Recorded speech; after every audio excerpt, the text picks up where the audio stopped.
My only pursuit here is my son.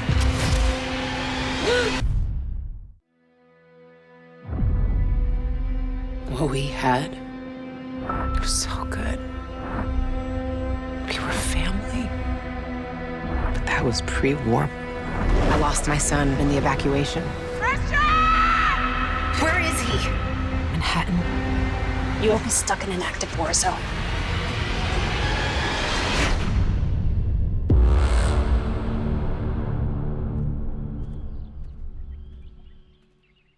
There's a new world coming,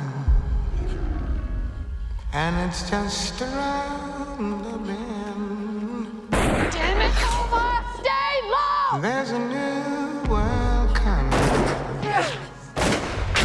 This one's coming to an end. They call this a demilitarized zone. This ain't no neutral territory. This is abandonment. They walled us in. There's a brand new morning. That's Scale's public hit list. If you're not crossed out, you're next.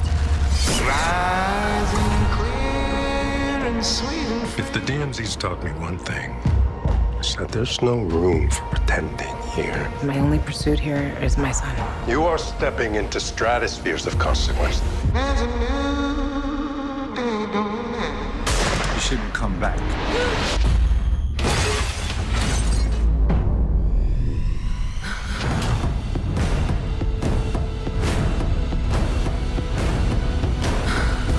Some of you chose to stay here. Some of you have been left behind. All of you survived. Coming in love. Why did you come back? For you.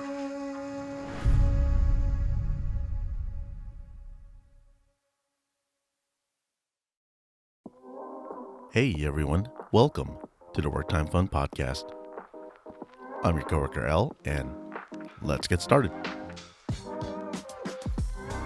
So if I sound a little bit off or different, I'm just feeling a little bit under the weather, just to forewarn you all. But hey, we're gonna still pull through and get this going.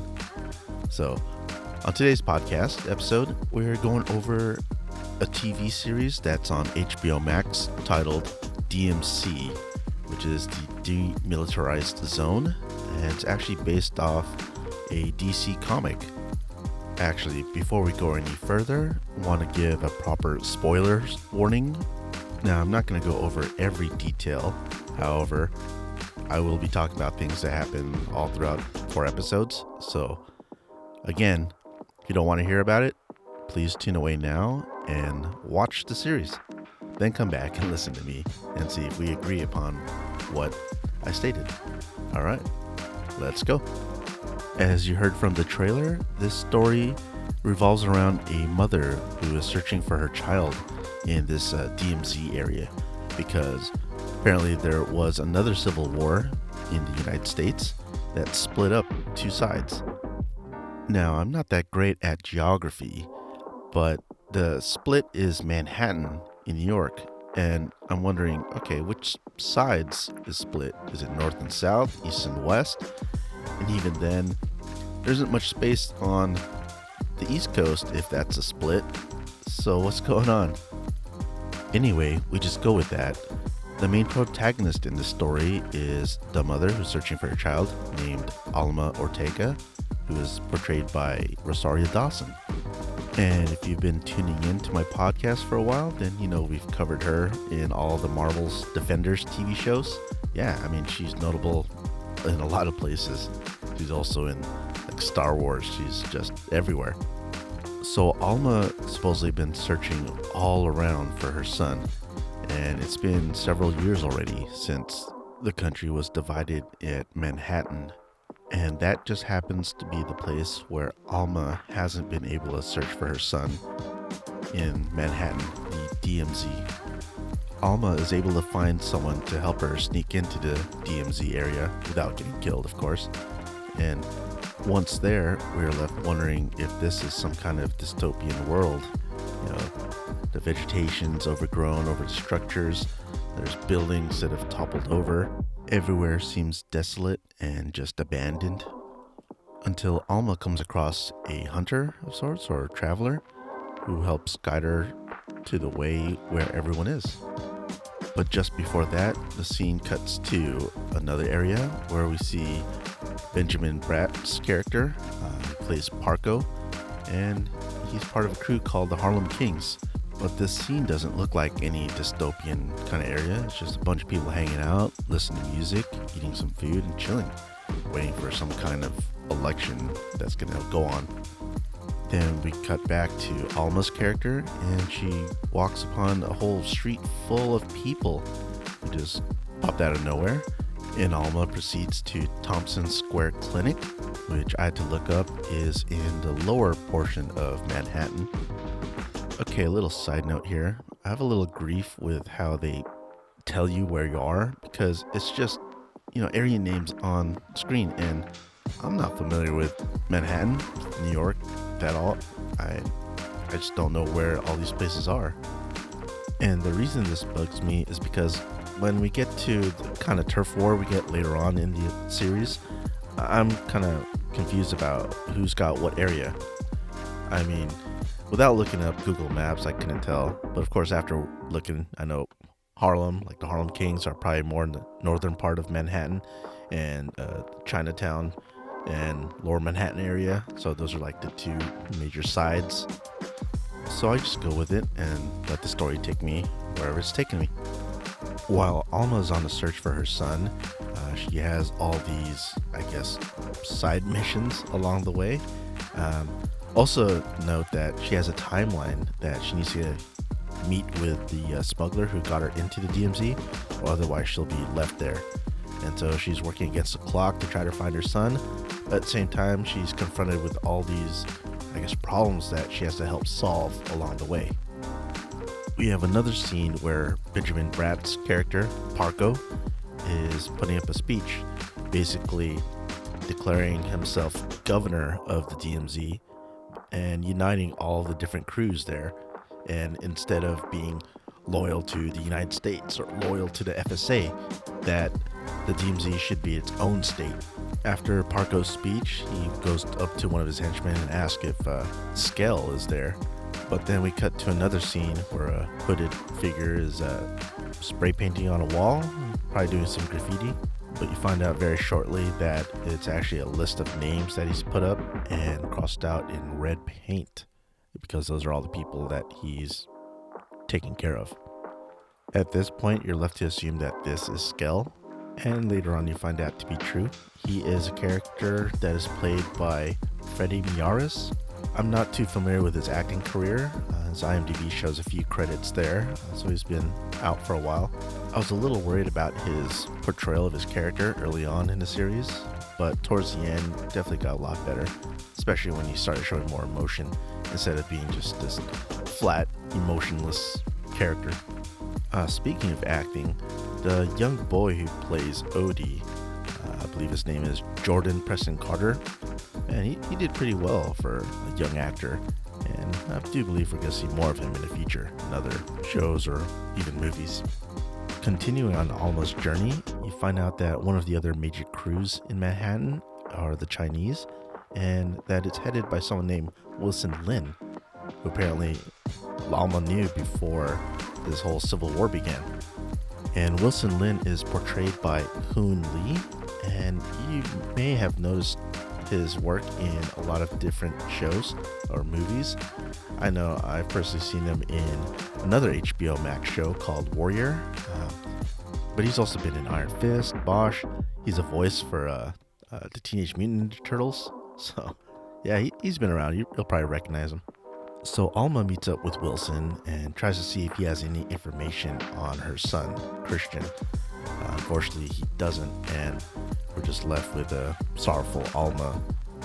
Alma heads back to the clinic where she first started out at, and we're left there with tragedy again, as the nurse that she's been helping out with, or they've been helping each other, is unfortunately killed when she was defending another patient that was getting attacked.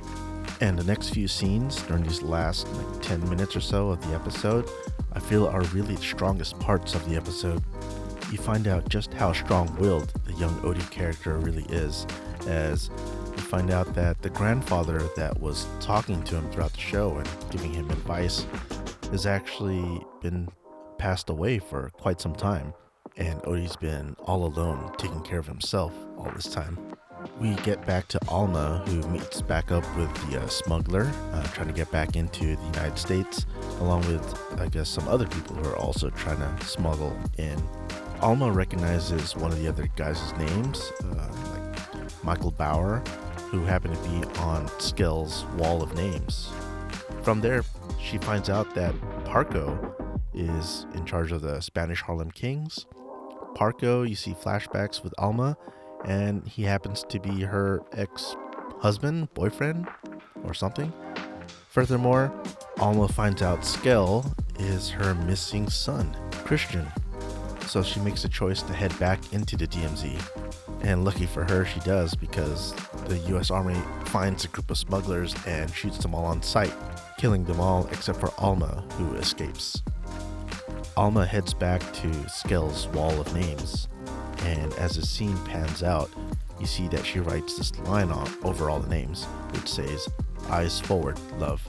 That was a phrase that Alma always said to her son at the beginning of the episode when they were trying to evacuate Manhattan. The scene fades to black, and that is the end of the episode. So that's my quick little recap of the first episode of the series, and overall, this first episode made you feel a little bit curious about what's going on in this world and making you want to find out a little bit more. And at parts I was feeling a little iffy. Just some beats weren't just really working out well. But yeah, this made me curious and want to continue on. I mean, there's only 4 episodes, so why not, right? Unfortunately, I felt like the next 3 episodes were, I guess, somewhat rushed or kind of mixed up or all over the place. And I see from some other news articles and such about this show that there was a lot of trouble wrapping up, because this was right before all the COVID pandemic happened, or all the lockdowns and that were in place. And so they had to shut down, and pretty much they summed up what this should have been like maybe a couple seasons into just this one season or 4 episodes. So I feel like there must have been a lot more that could have been in this series as far as shows, because it just didn't feel like it flowed nicely. And that part makes it really unfortunate, because I really felt that this was going to be the start of something great, another great show to watch. And while the last episode, the 4th episode, the ending of the series, does kind of lead into something like another season, at this point it could also be shown that, hey, that's the end. That's the end of this story. And if you look at other popular, TV show, movie rating sites like Rotten Tomatoes or whatever, you'll see that this is hovering around the 50% area. I don't really trust those rating sites. They could all be skewed. And also, everyone has their own opinion to shows, movies, whatever they like. It's all subjective. Maybe that's a little bit ironic because of what I'm doing here, but I feel like that I at least give the likes and dislikes of whatever I'm watching, and then just giving my raw emotions to it all, so that you can decide whether you agree or disagree with me. Alright, I feel like I'm near my limit of talking here, so anyways, that's most of it. Check out DMZ on HBO Max, and next up, we finally get Moon Knight after all this chatter that we've been doing for the past couple of weeks. And so I'll be sure to be watching that and giving my first episode review for the next podcast, hopefully. Unless if I need more rest, then we'll see. All right. So thank you all for tuning in. I hope you enjoyed this podcast. I hope you enjoyed listening to me. And until next time, have a fantastic day.